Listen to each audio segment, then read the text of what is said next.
खजाने के गुप्त रक्षक जीवाधारी की दुनिया रहस्य था। गुप्त खजानों की कहानियां सुनी होंगी।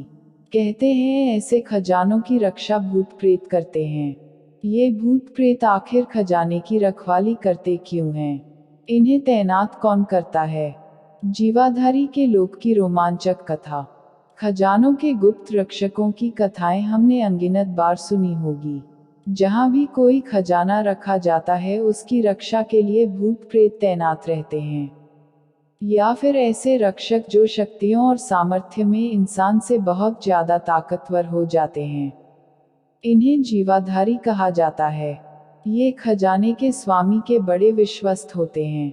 जान दे देंगे लेकिन किसी को खजाना छूने नहीं देंगे। हालांकि वह खजाना न तो उनका होता है और न ही उस खजाने से एक पैसा खर्च करने का उन्हें अधिकार। फिर भी गुप्त रूप से तैनात खजाने के ये रक्षक जीवाधारी उसके लिए जान तक क्यों दे देते हैं। हिंदी फिल्मों से लेकर हॉलीवुड की फिल्मों तक में इनकी कथाएं मिल जाएंगी। गुरुदेव रवींद्रनाथ टैगोर ने भी खजाने की रक्षा के लिए प्रेत बांधने की प्रक्रिया पर एक मार्मिक कहानी लिखी है। इससे पता चलता है कि इस तरह के तांत्रिक बंध लगाने की परंपरा बेहद पुरानी है। हम आज कथा लेकर आए हैं खजाने के गुप्त रक्षक जीवाधारी की। इस कथा को देने का उद्देश्य है आपको सनातन से कहीं न कहीं संबंध रखने वाले रहस्यों से भी परिचित कराने का। अब इन रहस्यों के बारे में बताने वालों की संख्या कम होती जा रही है। आप इस पर यकीन करें या न करें पर इसके बारे में जानकारी तो होनी ही चाहिए। कैसे होती थी पुराने समय की रहस्य रोमांच की दुनिया? यह उत्तर प्रदेश की एक सत्य कथा है, बस पात्रों और स्थान के नाम बदल दिए गए हैं। यह सत्य कथा उसी व्यक्ति की जुबानी सुनिए।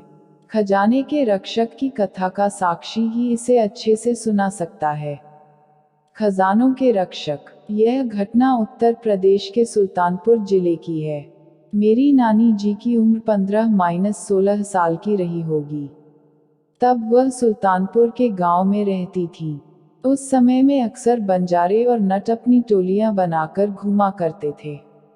ये नट और बंजारे एक स्थान से दूसरे स्थान पर घूमते थे। जहां ज्यादा आबादी देखते थे वहां पर अपना मेला लगाकर करतब दिखाते और पैसे कमाते थे। ये बंजारे हमेशा अच्छे नहीं होते थे। अक्सर बंजारों और नटों की टोली के रूप में डाकुओं की भी टोली घुमा करती थी, जो दिन में तो मेला लगाते थे मगर रात में लूटपाट किया करते थे। इसलिए अक्सर गांव के जानकार लोग अपने गांव के आसपास इस तरह का नटों का मेला नहीं लगने देते थे। एक बार एक ऐसा ही मेला नानी के गांव से थोड़ी दूर पर लगा हुआ था। गांव के बच्चे अक्सर वहां जाने की जिद किया करते थे मगर कोई उन्हें वहां जाने नहीं देता था। इतना ही नहीं, गांव वालों ने बच्चों का खेतों में जाना और दोपहर को बाहर खेलने से भी मना कर दिया था। बच्चों को ये बात बहुत खराब लगती थी, मगर बड़ों के आगे बच्चों की कहाँ चलती।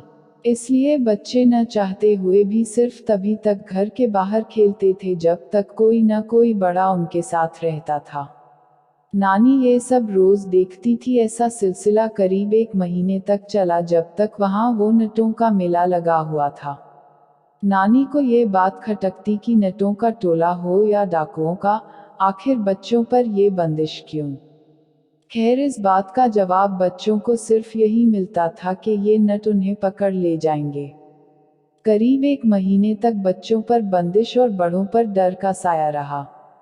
इन सब बंदिशों के बावजूद एक दिन सुबह 10 बजे के करीब गांव में काफी शोर शराबा मचा और पता लगा कि एक पड़ोस का करीब 10 साल का एक लड़का घर से बाहर आया था और गायब हो गया।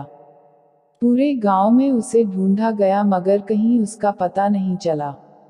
आखिरकार गांव के हर घर से मर्द जोर शोर से उस लड़के की तलाश में लग गए।